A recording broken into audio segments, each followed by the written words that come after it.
Hey, what's up, guys? Welcome back. It's another episode of your daily crypto news. With you, as always, myself, vibing. I got my brother with me, Mr. Scott Tripp, aka the Crypto Beast, one of the admins over here at Asia Blockcast, as well as BigONE Exchange. You guys see the links below. You can always get in touch with us there. And it's been like a very interesting, probably I'd say a week in crypto. Been a lot of neutral emotion. But as you guys know, we like to just take a couple of minutes out of our day, kind of like give you a little insight of what's going on in crypto. I feel like sometimes the intro kind of gets redundant for the people who always watch, but make sure you guys click the like button, subscribe, share this with your friends as well, and also comment. Let us know how we're doing. And before we get into any topics today, I'll let Scott jump into a little intro about himself, and then we'll get started with the daily crypto news. Hey guys, part of BigONE Marketing, just here, happy to do the news again today. Excited to be here. So Yeah, man. I mean, the news is always good. It's always a little bit of a. Here's the funny thing about doing the news, right? Like if people are wondering, like, oh man, like how they feel about doing the news, right? Are they involved in cryptocurrency? Guys, we feel the same things you feel about cryptocurrency. When the market's neutral, or the market's down, or bearish or bullish. We kind of feel those same sentiments in a way. Being diverse, I think, kind of can help you, I guess, neutralize that emotion and understand that some days something's going to do good and something's going to do bad. But at the end of the day, as long as everything's moving upward, right, we're still in the right trend, right? I don't see the crypto market going back to $1 trillion anytime soon. And I just wanted to say that before we got into the day, because I feel like lately it's just been a lot of like controversy as far as like feelings and sentiment on the market, Yeah, I agree with you. All right, so to just go ahead and jump into some of the news today, first thing that I seen, it was a little bit of backlash on AVAX, having a little bit of a meme coin. It was the first meme coin that launched on Avalanche. It was something in the news that you did yesterday that runs for 300 million. Snow dogs. Yep. So the Snow Dogs did do that. However, Avalanche Ecosystem Accelerator raises 18.5 million in seed funding. The Avalanche Ecosystem Accelerator Colony raised 18.5 million in seed investments to bootstrap the next generation of Avalanche blockchain projects, underscoring the demand for the proof of stake ecosystem. So pretty much what Avalanche is doing. I'm not sure what happened on the meme. So, like one thing is like you have the meme coins, they are always meme coin, they're ruggable, right? But then if you have like real things being built, I think people should, like investors should, or holders should pay a little bit more attention to, like what they're building, right? So for them to build, raise 18.5 million in the seed fund, for advancements on the blockchain, it's time to look at the TVL and find out who these people are that's building. And some of the investors from the private fund side that was invested was Shima Capital, Hashkey, GPV Capital, Bixen Ventures, and they've all have some form of development grant, and they're members of the Avalanche community. So it's gonna be like it's always funny because you remember like when you said something about that FUD, not the FUD, but like about that project, or that project Rugged. It was like, dude, I don't know if they like somehow internally create these things and cause like some kind of dip and then like bring it back up with new news. But it's kind of funny how that worked out. It's just my personal opinion, nothing to do with BigONE. But I think that was pretty cool to see like they were able to raise that money fairly fast, even after the the FUD talk, or not FUD talk, but the meme coin rug. That's awesome.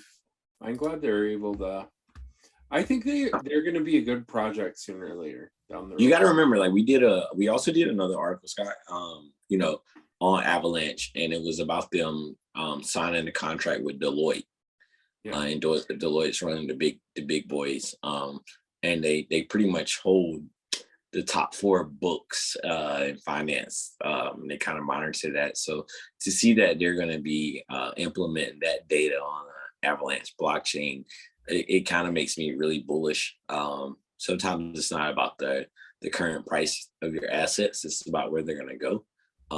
So I think that's like one of the things that you have to keep in consideration when you're thinking about your risk tolerance and where you're getting into some of these things. But overall, like I know the mishap that happened with the rug pull, but it's no way I'm looking at Avalanche and having like a bearish, opinion or vibe. I think it'll be a system or ecosystem or in a blockchain that really excels itself in the future. Yeah, for sure. I agree with you. Here, I got a funny article. We talked about this earlier. I gotta show everybody this too. This is the Wolf of Wall Street says that dogs of crypto coins are a scam and their creator should be jailed. And he basically said the real life Wolf of Wall Street, Jordan Belfort, says shit coins like Shiba Inu and Dogecoin are outright scams with no value and no use. This is coming from a guy that scammed a ton of people out of stock money. So I'm telling Penny you stock. guys, yeah, like same thing is what Shiba is, same thing is what Doge is. Like, and he's calling the kettle black. Give me a break. Like, what an idiot. Like, that looks so bad on his part to say something like that when it just blows my mind. Like, that people would take advice from that guy, even him saying that. Yeah. Like, It's like you said, it's almost like he's trying to buy in low. like That's what he's trying to do. He's like, oh, yeah, shit coins. Oh yeah, let's buy in. I love that. I love in the sense that people kind of correlate, shit coins and Shiba in the same sentence, right? Like it's not fair to say that. To say that Shiba doesn't have any value. It's almost funny to say, as well as Doge. Doge hasn't actually put the utility for it as much as SHIB. I think SHIB is shown a little bit more potential. However, these are fork contracts, so it's a little bit of a deeper insight into crypto. So we won't really go into it on that one, but it's definitely very interesting. And like for somebody who made their millions or made their riches or made their fortunes, I won't say riches, made their fortunes off of kind of a similar aspect of being early to the party. Yeah, exactly. Nobody wants to be early to the party, but remember, the person who gets to the party first always they have the opportunity to get drunk the fastest. He's just mad because he can't do it anymore. Exactly, right? Like think about it. So that's where I was going. Like the person who gets to the party first, they can get drunk the fastest. They had an opportunity. But usually when that person gets drunk the fastest, right, and everybody's showing up to the party, they're a little bit too wasted to be involved. So this is the same kind of, he's already been, indicted on that situation in a sense. Yeah. Like just to be honest, like so it's a little bit of that. But we won't go too deep into that. But the next article that I got, it was an interesting article. I got it from the Cointelegraph.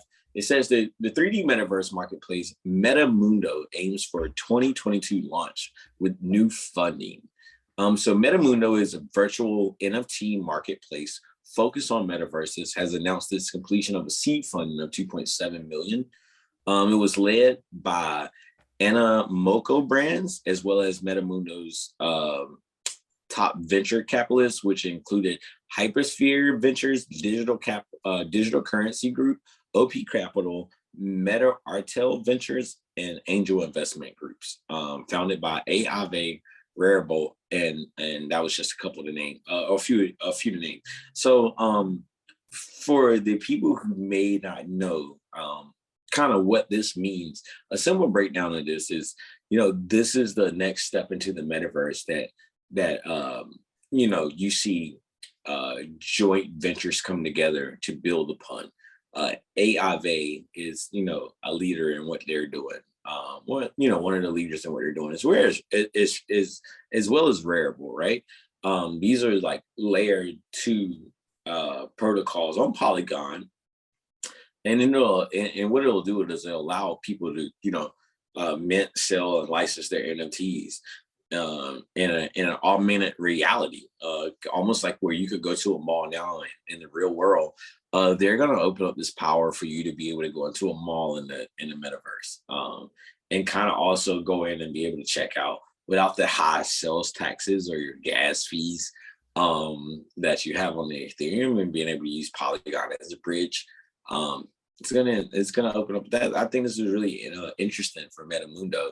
I'm not sure a lot more about them other than the headline, but to see what they're doing and doing these 3D parent type files on NFTs, I think they have something that they can use going forward. I like what you know the metaverse is putting together. They're in the same block, building with Sandbox, Poly Launcher, Blocktopia, Aave, Gotchi, Realium, Decentraland, Vulcanverse, Decentral Games, Terra Virtua, Mega Cryptopolis, Division Network, and Evolution Land. So all these are tied into the metaverse that are on Polygon. So I think if you hear any of those names before, I just stay on the lookout for if you haven't. Well, that's awesome. Like I know I'm excited about every new project that's kind of coming out. As long as like we talked about this, right? Like how it was going to be like a new project that kind of like came, like new projects just going to come out, like wow us all. Yeah, I remember that. Yeah. It wasn't, bro. We talked about this like maybe a week or two ago, right? Yeah. Like, and it was kind of funny that we were like, man, you know what? It's gonna be like some projects to come out that kind of wow us in December. And here it is, like MetaMundo, they like have this suite of tools that converts and decimates, optimizes like an original 3D parent file, and takes it and mints it right into using the ERC 721 contract. And then this parent NFT is a wrapper for child files. So it's almost like breeding, right? Like, so NFTs are able to breed now and have babies. And like, come on, man, like NFTs definitely built it and didn't have the metaverse. You can actually have a family in the metaverse. And I think that's where this is going, right? Like, if you're able to breed and have offspring in the metaverse, would it not be the same as building a family in the metaverse, in your opinion, Scott? I don't know. Like, yeah, I guess so in a way. Yeah, in a way, right? Like it's a different lifestyle. Like this is the reality of what's going on, right? Like in a sense, like when you think about it, you're like, holy shit, like is that really what this is? But it is in a sense, right? Like, and we have to come to a realization that this is what's going on. And it's okay. Like your NFTs are going to be living avatars of your fictional dream character that you always wanted to be. And you can place it into this world and be with like-minded people, and you can have offspring and you can have a family. But we also live in the same real world. So I hope that doesn't throw anybody off, but like that's kind of where we are. And I think that honestly, this is not financial advice, but I think the metaverse could probably see upwards of a $1 trillion market cap combined with the metaverse projects in this bull run. I mean, it's kind of like it's the button that everybody's pushing. Yeah, I definitely see it coming. But the one with the best use case that we're going to see is going to be the one that really runs. So you guys, I think if they tie together, it will want to be about use case though, right? Like, I mean, well, and that's the thing, the contracts that are bridging them together, right? There you go. Yeah, the bridging. So people think about whoever technology is the best right now, right? No, it's whoever builds the bridge to get it all to work together. Yeah, I agree 100%. That's your layer ones, man. Guys, keep layer ones in your back pocket. Yeah, I agree with you. There's no doubt about that. And this one interests me, you guys. Like, I picked this article for a reason, and I think Vivan's going to remember my reason when I start talking about it with him. He might even know it already before I even say anything, but Ethereum supply on exchanges continues to go down, as pointed by analysis in Crypto Quant post. The e-supply present on exchanges has been going down since a while now. It has now hit near lows of about 14%. The percent supply on exchanges is an indicator that shows of the total Ethereum supply stored in wallets of all exchanges. Usually the supply present on exchanges is said to be the selling supply of ETH, and so the indicator value goes up. It means there's a higher number of coins in the available sell supply. But here's the thing that I wanted to talk about, and why I shut off that tick. When you hear percentages, does it not sound oddly familiar, like what happens on bull runs, that there isn't enough supply to meet the demand of what is about to come. All right, so it kind of goes back to the over-the-counter theory that I've been talking about a little bit over the last probably 2 weeks, and how there's no coin sitting on exchanges for your major coins, right? We just watched it happen with Bitcoin, and all these metrics are available. You can find them on CoinGlass. You could find them on is DeFi. Well, DeFi Llama is more for TVL, but CoinGlass. I mean, there's a lot of different tools that you could use. I didn't know we were going to talk about this, so it's kind of like off my head, off the top of my head. But pretty much, it is really, in a sense, what you're saying, Scott. Like, you start really figuring out that a lot of the sales on exchanges aren't going through the exchange. It's actually going over the counter. So when people don't understand what over the counter means, right? It's like, I'm selling it to you. Okay, you know what that means? That means that the exchange doesn't have any fucking tokens left, and all the tokens are getting traded amongst people versus going to the exchange to sit on the exchange. So the exchange makes, profit on, well, I guess, the exchange make profit on the token sitting on the exchange. And then when they sell out, they're getting traded amongst traders, right? So it is very interesting to see what's going on with Ethereum. And that shows you very bullish trend, because what they were able to do, they pushed the price up almost to the all-time high. They're only about 2.2. I think they're about 2.2 trillion. I mean, 2.2%. I'm sorry, 2.2% of reaching an all-time high. Seeing Ethereum touch 4760 today. The all-time high was 4087, and that was just 20 days ago. So people really put in perspective of what's going on with the matrix of Ethereum right now. Understand what's going on with transitory inflation, and even though it may seem like the markets are doing bad, they're offsetting for the cost of inflation, guys. Like, where the market of fiat is seeing these like, the people don't see the dip, right? Because they just go out and buy stuff and you're like, oh my God, chicken's going up, gas is going up, oil is going up. No, the dollar is going down. Cryptocurrency is actually balancing the cost out, right? Yeah. So the dollar of the crypto, like the dollar, I don't want to go too deep, but the dollar cost of what a dollar used to be is actually taking place on the opposite side of cryptocurrency and going up, while the dollar in real life and fiat currency is actually going down. So while you have something that's inflationary, you have something that's deflationary. So it's kind of like both sides of it. I don't want to go too deep into it, but like, it's an interesting time for Ethereum as well, man. I love, I mean, any cryptocurrency, but I love to see either keep pushing, man. I mean, there's a lot of things that's built on their Ethereum virtual machine, which is EVM. So any of the blockchains or technology that you're thinking about right now, they have to kind of tie back to this blockchain in a sense, because this is the next best bridge built off of Bitcoin. So that was my rant about Ethereum. Yeah, no doubt, for sure. All right, so my last article today, kind of funny article. It says, true or false, 91% of surveys about Bitcoin or Bitcoin and crypto are totally wrong. Welcome to the statistics in the world of cryptocurrency surveys. And this was actually something that was conducted in Australia. And they kind of tied it back to Tony Richards, which is the head of payments for the head of payment policy for the Reserve Bank of Australia, for the RBA. In his recent survey, he pretty much said that he calls the figures that's happening in question, like saying that 17% of the Australians own at least one cryptocurrency, 9 own Bitcoin, 8% on Ether, and 5% on Doge, right? 5% on Doge.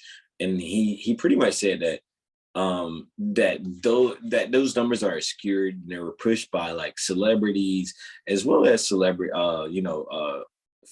influencers, right? And he was pretty much saying that, like, segments of the population out there were pretty much elderly people that they were saying that own these cryptocurrencies.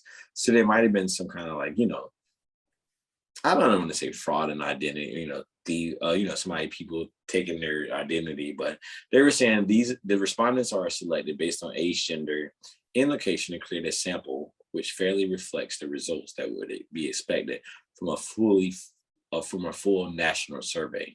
So they were pretty much just taking identities and making this survey up, and saying that there was probably some skewed evidence, but regardless, man, I don't take things like this and try to break them down. These are pretty much like, like these true or false amongst other countries. I think that it could go positive or negative for both sides, right? Like if you believe in cryptocurrency and you see people posting about it, then you're gonna feel like this is what I want to be a part of. But if you are not about a Bitcoin and you see people bashing it, you're also going to be like, this is what I want to be a part of, right? So I would believe what this statement, the true or false, I would say that it's true. I think 91% of the things that you guys hear about cryptocurrency is honestly probably false.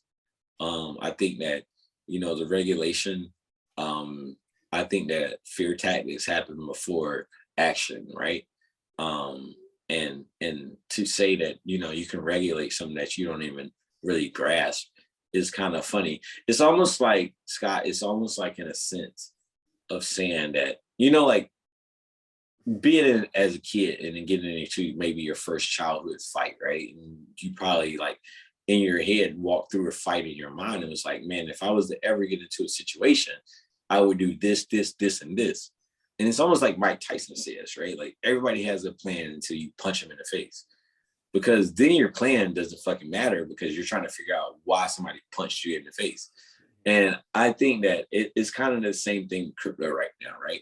Like if you get shaken out of your position, Scott, Scott, you can attest, like we've all heard stories about people who felt like, oh, I pulled out at a 10x and then the next week it went to 100x. And they felt really bad, right? And there's people who probably got in high and then saying that they were hurt because they were low. But these are people's personal emotions, and these are lies to what cryptocurrency is really outlined. And I want people to always focus on understanding that cryptocurrency is pushing something forward for the people and not against the people. And if the quicker we unite and push it forward together, the further that'll go. And we're big fans of unity here at BigONE, as well as, with Andy and myself. And I know Scott feels the same way. So I think that, a lot of the information that you hear about, Bitcoin and crypto, if you're getting it from the wrong source, then it's probably the wrong news. I agree with you. There's so much false news out there and so much FUD. And that's why we kind of bring you the daily crypto news to kind of give you some real insight. Like I think that we really hit the nail, like we hit the nail on the head sometimes with the hammer. Yeah, I think this is another one. I'm not so much concerned about the name of the company or what the company is. I'm saying this for another reason. Sometimes I think here's a good one for you guys if you're watching our news. Read deeper into the articles that we're posting because there's more in everything that we post. Because maybe what we'll do is start kind of like taking some of the links or taking a little bit of other links that we find and posting them into our YouTube comments, and that way people can, or in the description, so people can actually look them up directly. Yeah, for sure, we could do that if they want more information. Yeah, definitely. So here's this one. So I always say it wrong, but Hubei chooses Singapore as its Southeast Asia base, but cannot cater to local customers. So it's kind of funny. They're going to move their operations to Singapore just because of the crackdown, I believe, in China, because they're a Chinese-based exchange. But they're going to be working in Singapore and then selling to other countries, which is kind of funny in a way. But I mean, the reason why I picked this article is because there's a ton of companies moving to Singapore at the moment. There's a ton, you guys, and watch. There's obviously a reason why they're moving to Singapore, and you guys just need to figure out why they're moving to Singapore. So, I mean, I think we kind of mentioned it here that they're one of the financial capitalists of the world that people look up to. They kind of built the country that way, and they're like a catalyst for what finances will be in the future. And that picture that you just posted just gave me big vibes, man. You know, just seeing the you know, the downtown Singapore area, and you know, Marina Bay Sands, and you know, the famous Tiger Lion Fountain. I mean, I was there before, and just it gives you big vibes, man. Singapore is all about good vibes, man, and I was happy I was able to visit there before the lockdown. I'm looking forward to going back there after the lockdown as well. Um, but yeah, what you're saying, Scott, like I can attest, man. Like if you ever go to Singapore, you'll be able to see how far along the economy is, which is good and bad in a sense. From the standpoint of what they're bringing into the city, it's amazing. From the standpoint of the people who don't or not involved in that, they see the other side where it kind of makes it impossible for them to live. And that's why I think it's important for people like, you know, Andy to be around and have a heart to want to give back, and look out for some of these people where he knows that minimum wage can't pay a lot of the salaries and afford for families to stay there. So, you know, he kind of takes his time to give back. And I'm sure there's other people amongst, you know, BigONE, and as well as, you know, Asia Blockcast, and even ourselves. I mean, me and you both, Scott, we work to give back, and we don't look for recognition. It's just kind of like, you know, it's collaborative efforts, right? Like you kind of, you know, reach one, teach one, right? Like if you can reach somebody and you can teach them, give them the same recipe, and hopefully they take it with them, you know? Yeah, exactly. But before we get out of Help. here, I'm gonna jump into a little segment that we like to get into before we get out of here, and kind of give you a little overview of what's going on in the total crypto market. So we're gonna jump over to coin market, or that we used to say coin market cap, but going over to coin gecko. Gecko. The second time that I told you guys that. So tomorrow I'll get it right for sure. But today the total crypto market cap is $2.79 trillion, brother, which is up 2.4% in the last 24 hours. Guys, I'm kind of smiling when I'm saying this because pay close attention. This is not financial advice, but this is advice that you can find on CoinGecko.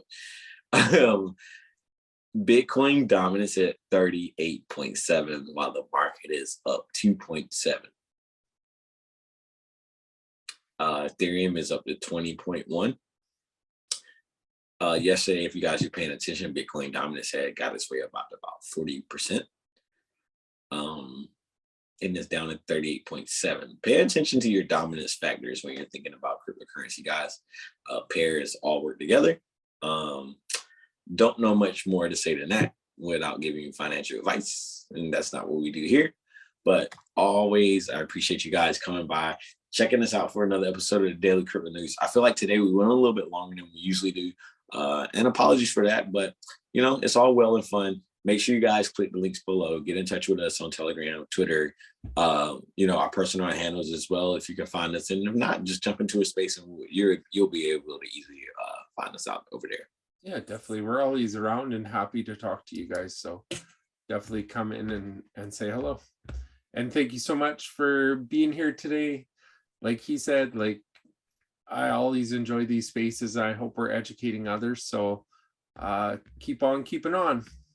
So yeah. Keep on keeping on, guys. Do your you know, your own research.